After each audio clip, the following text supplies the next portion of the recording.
Welcome back to the program. Let me kind of give you an example or an analogy of what has taken place and what is happening, okay? Imagine President Trump as Mike Tyson, okay? Heavyweight champion, no one can beat him. He comes out in his second term and he just absolutely demolishes his opponent, whoever the other person is on the left. He's hitting him with uppercuts, with right hands, with left hooks. He's just crushing him. He's knocking him down. We know that there's the 3 knockdown rule, right? 3 knockdowns and it's a TKO, technical knockout. So he knocks him down once. They get up staggering. He knocks him down again. They get up staggering. He's just about to knock him down. And all of a sudden the ref jumps in and saves the other fighter. Now, once the other fighter was able to be saved, he was able to get the cobwebs out. And from that point, he was able to kind of gather himself and go, okay, there's 300 plus executive orders that we've been smacked in the face with on the first few weeks of this administration. So now we have to pick and choose which ones we're going to fight. And that is exactly what is happening. However, they are still wounded, they are still woozy, and they are going to get knocked out. That is a fact, okay? I've already told you the reasons why. Well, now it is our job to put pressure on Congress.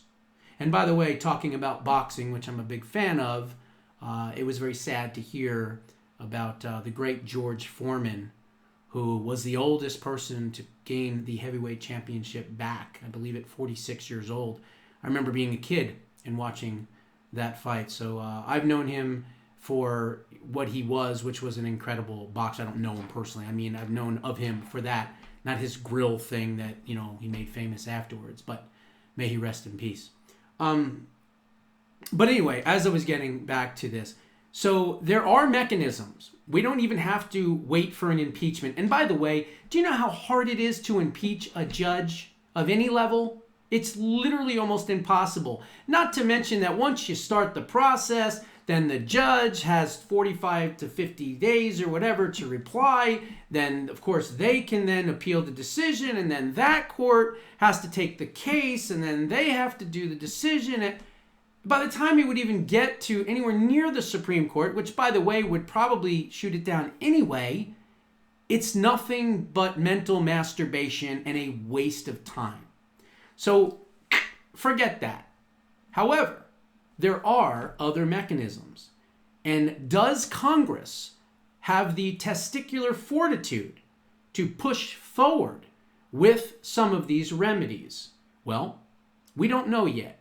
But it's up to us as activists to push Congress to pass the law that I'm going to talk about. Here it is. While Republican lawmakers continue to call for these impeachments against these judges, Congress does have a tool that they could use without doing anything having to do with a long drawn-out impeachment.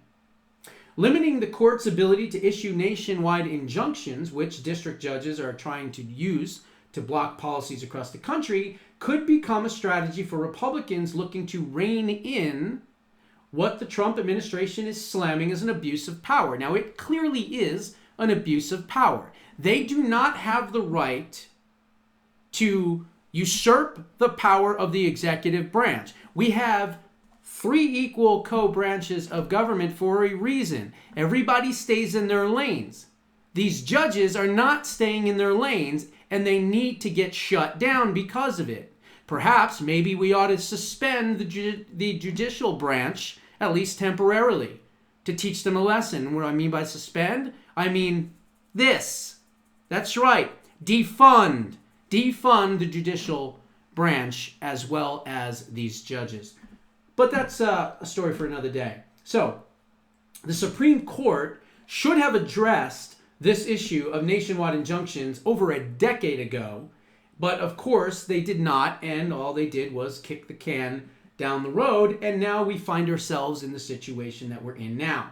However, Missouri Senator Josh Hawley, a great conservative, should have been the head of the Senate instead of John Thune, said that on Thursday he's going to introduce legislation that is going to be very similar in wording to what is known as Darrel Issa, who is a Congress member from California's No Rogue Rulings Act of 2025. So he's going to work with something similar to that in the Senate, and there's already one in the House. California Representative Darrel Issa has already introduced the legislation, which was voted and got out of committee, actually, 14-9 in early March of last term. Issa's No Rogue Rulings Act of 2025 would limit judges to only issuing injunctions that apply to parties in the case rather than the entire country. So what he's basically saying with this is he wants to cut down the scope of what these judges are allowed to put an injunction on, basically. Now, President Trump said, what was it, a week ago? He signed an executive order that basically said that if they want to file an injunction, they have to put up money. They have to put up money to do it, and if they lose, they got to pay that money back. So I'm not sure why we're even having this conversation, because I thought that executive order was put in place, but apparently, I don't know. Maybe they're fighting it. Maybe it's being appealed. I'm not sure what's going on. I'd like to learn more about that. So anyway, quote, "We have a crisis on the bench right now, and not just with this or any other single judge," Issa said in a statement on Wednesday, adding that his bill is the, quote, "comprehensive solution that we need to ensure that this problem does not occur anywhere in our federal judiciary and resets," which is the important part, "the proper and appropriate balance of our courts," end quote. Nationwide injunctions put the over 670 district court judges temporarily on par with the Supreme Court of the United States, because each one still at this point can halt a practice nationwide unless and until a higher court shoots them down, reverses it, or vacates the injunction. And that is what is going to happen. So if we don't do anything, and if this is a situation where Congress is too weak, don't have the testicular fortitude to actually pass something like that, which, by the way, would pass in the Senate because there's enough votes. So you got to understand something. If we get anything through the House, it's going to pass the Senate. But the problem is, can you get it through the House? When you have rhinos and you have a 1 or 2 or 3 vote majority, I don't even know, I didn't pay attention, but I know it's small, right? But in the Senate, it's much easier to get things done, but it's got to get to the Senate first, right? So even if they didn't do anything, the bottom line here is that it would go to the next court. And even if the next court decided, for whatever stupid reason, to uphold the injunction, well, then it would be an immediate ex parte to the Supreme Court, and there it would get shot down. Now, why am I saying it would get shot down? Because there's already precedent at the Supreme Court. They've already taken this type of case. It's called Spicer versus Biden. I've already told you about that.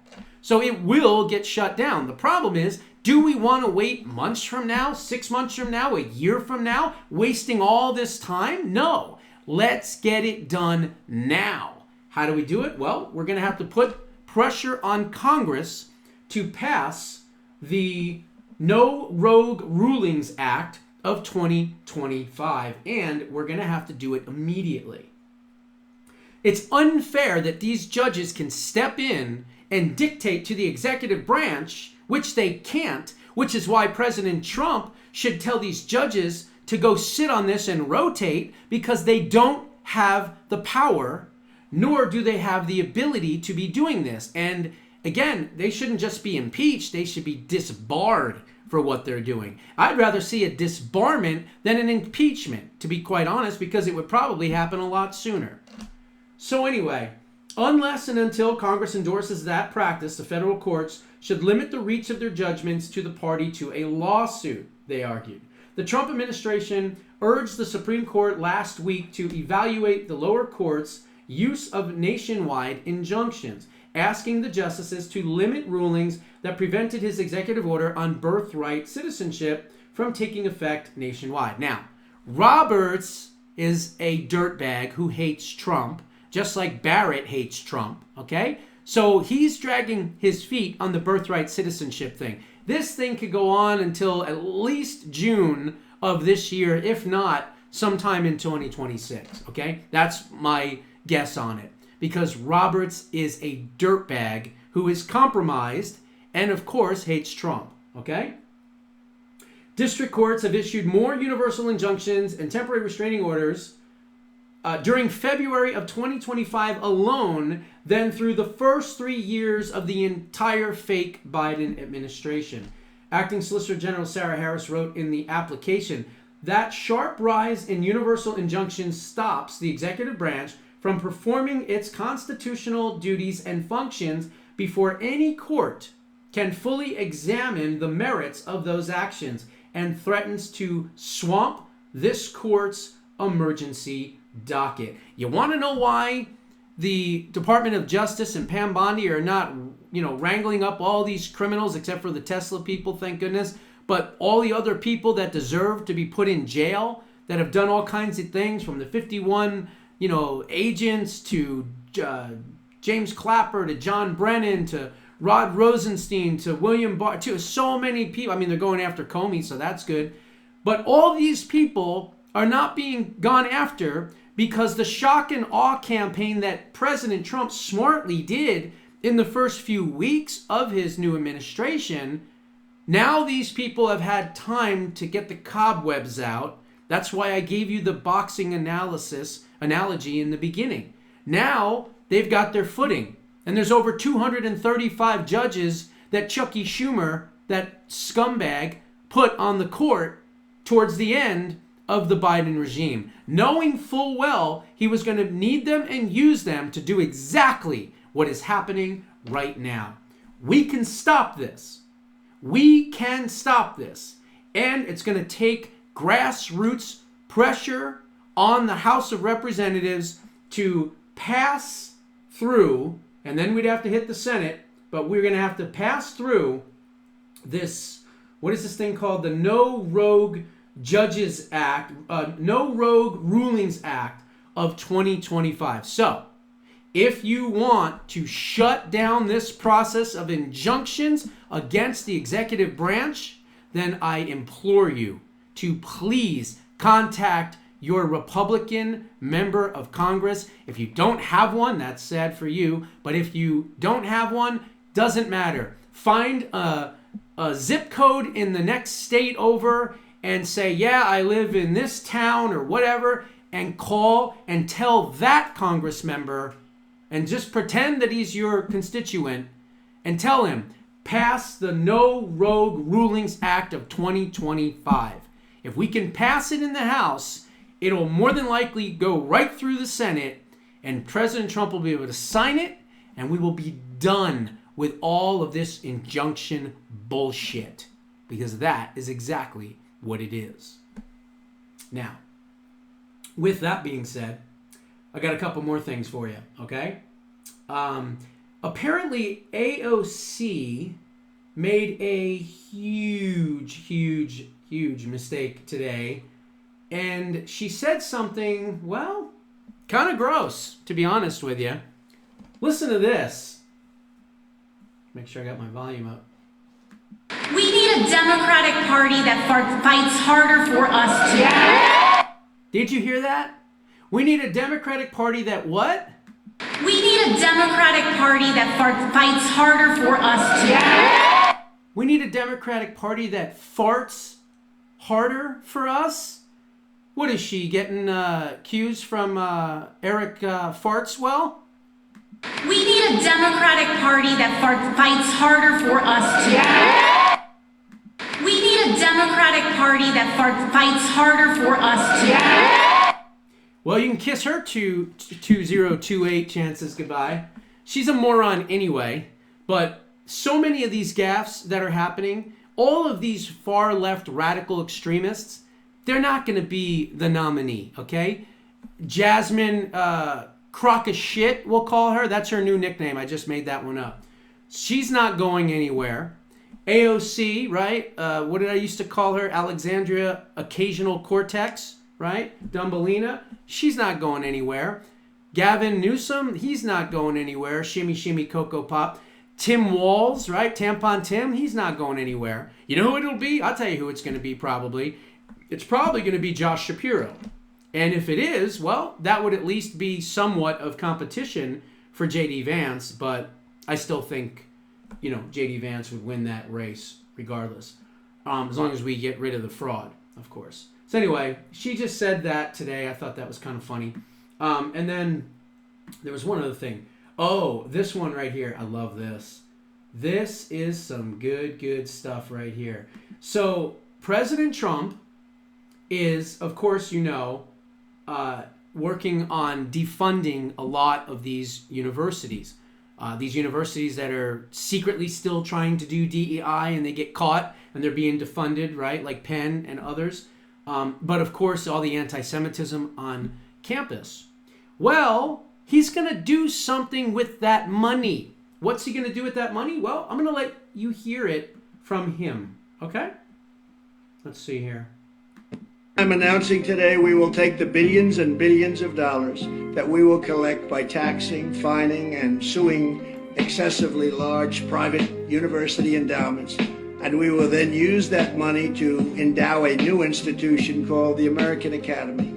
Its mission will be to make a truly world-class education available to every American, free of charge, and do it without adding a single dime to the federal debt. This institution will gather an entire universe of the highest quality educational content covering the full spectrum of human knowledge and skills, and make that material available to every American citizen online for free. Whether you want lectures or ancient histories or an introduction to financial accounting or training in a skilled trade, the goal will be to deliver it and get it done properly. Using study groups, mentors, industry partnerships, and the latest breakthrough in computing, this will be a truly top-tier education option for the people. It will be strictly non-political, and there will be no wokeness or jihadism allowed. None of that's going to be allowed. Most importantly, the American Academy will compete directly with the existing and very costly four-year university system by granting students degree credentials that the U.S. government and all federal contractors will henceforth recognize. How beautiful is that? Cutting the DEI, cutting the Ivy League schools, cutting all of their funding, taking all that money and creating an American Academy that will be able to compete ideologically too with these woke colleges, or colleges maybe that aren't as woke or eventually hopefully won't be woke. But the bottom line is, why send your child to a four-year indoctrination center when you can do something like this online and again for free? And you can get a real education. You can get not revisionist history. You're going to learn real history. You're going to learn the Constitution. You're going to learn real math, not this Common Core garbage. And you're going to learn not, gender studies like you would at Yale and Harvard. You're going to learn real stuff. I love it. I love it. I love it. I think this is phenomenal. The other thing I was going to say is this. Remember the gold card thing, right? Well, that was rolled out here just a few days ago, and Howard Lutnick today said they already have 1,000. That's right, 1,000. $5 million, 1,000 already, okay?